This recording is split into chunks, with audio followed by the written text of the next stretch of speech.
হর হর মহাদেব শম্ভু। হরে কৃষ্ণ। অমাবস্যা সংলগ্ন চতুর্দশী তিথি কি পালন করা কর্তব্য বা উচিত? চতুর্দশী ছেড়ে যাওয়ার পরে কি মহাশিবরাত্রি ব্রত পালন করা যায়? অমাবস্যা সংলগ্ন চতুর্দশী তিথি অনুযায়ী শিবরাত্রি ব্রত কেন পালন করব এবং দুদিন শিবরাত্রি ব্রত পড়লে কেন দ্বিতীয় দিন পালন করব? বিকেল বেলায় তো 16 ফেব্রুয়ারি চতুর্দশী ব্রত ছেড়ে যাবে, তা সত্ত্বেও কিভাবে রাত্রি জাগরণ করে মহাশিবরাত্রি ব্রত পালন করা যায়? এইরূপ বহু প্রশ্ন আপনাদের মধ্যে ঘুরছে এবং এ বিষয়ে অনেক সংশয় রয়েছে, অনেক দ্বিধাদ্বন্দ্ব রয়েছে। বিস্তারিত আলোচনা করব। আশা করছি আজকের এই আলোচনার মাধ্যমে আপনাদের এই দ্বিধাদ্বন্দ্ব দূর হয়ে যাবে এবং শাস্ত্র রেফারেন্স সহ আজকে আমি আলোচনা করব শাস্ত্রে কি বলা হয়েছে। চলুন আজকে এই বিষয়ে আলোচনা করি।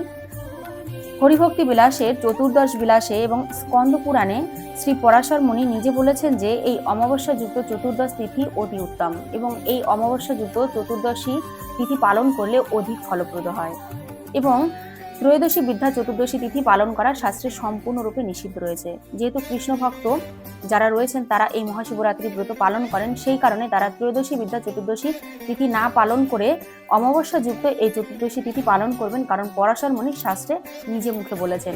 সুতরাং আশা করছি আপনারা শাস্ত্রীয় রেফারেন্স বুঝতে পেরেছেন এবং যখন কোনো চতুর্দশী তিথি ব্রহ্ম মুহূর্তকে স্পর্শ না করবে তখন সেক্ষেত্রে সেই চতুর্দশী তিথির পরিপূর্ণতা ফল প্রাপ্ত হয় না এবং যেহেতু 15 ফেব্রুয়ারি এই চতুর্দশী তিথি সন্ধ্যার সময় লাগছে, মানে বিকেল বেলায়, সেই কারণে সেটা কিন্তু ব্রহ্ম মুহূর্তকে স্পর্শ করছে না। আর 16 ফেব্রুয়ারি এই চতুর্দশী তিথি কিন্তু ব্রহ্ম মুহূর্তকে স্পর্শ করে সমগ্র দিন থাকছে। তাহলে বুঝতেই পারছেন যে এই চতুর্দশী তিথি কতটা মহিমান্বিত। আর যেহেতু অমাবস্যা যুক্ত চতুর্দশী তিথি হবে সেক্ষেত্রে কিন্তু অধিক ফল প্রদান করবে। সুতরাং 16 ফেব্রুয়ারি যারা কৃষ্ণমন্ত্রে দীক্ষিত আছেন, যারা কৃষ্ণ ভক্ত আছেন, এছাড়াও আপনারা যারা শৈব শাক্ত গানপত্য আছেন, তারা যদি মনে করেন যে না 16 ফেব্রুয়ারি এই মহাশিবরাত্রি ব্রত পালন করব, অবশ্যই পালন করতে পারেন, এক্ষেত্রে অধিক ফল প্রদান করবে। কিন্তু 15 ফেব্রুয়ারি পালন করায় কিন্তু কোনো বিধিনিষেধ নেই শৈব শাক্ত গানপত্যদের ক্ষেত্রে।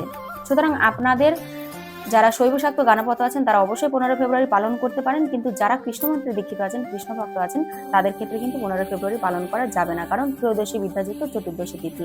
সুতরাং তারা কিন্তু 16 ফেব্রুয়ারি অবশ্যই সোমবার পালন করবেন এই মহাশিবরাত্রি ব্রত এবং এই চতুর্দশী অমাবস্যা যুক্ত হওয়ার কারণে অধিক ফল প্রদান করবে। সুতরাং আশা করছি আপনাদের এই প্রশ্নের সমাধান আপনারা পেয়ে গেছেন। সকলে ভালো থাকবেন। হর হর মহাদেব শম্ভু।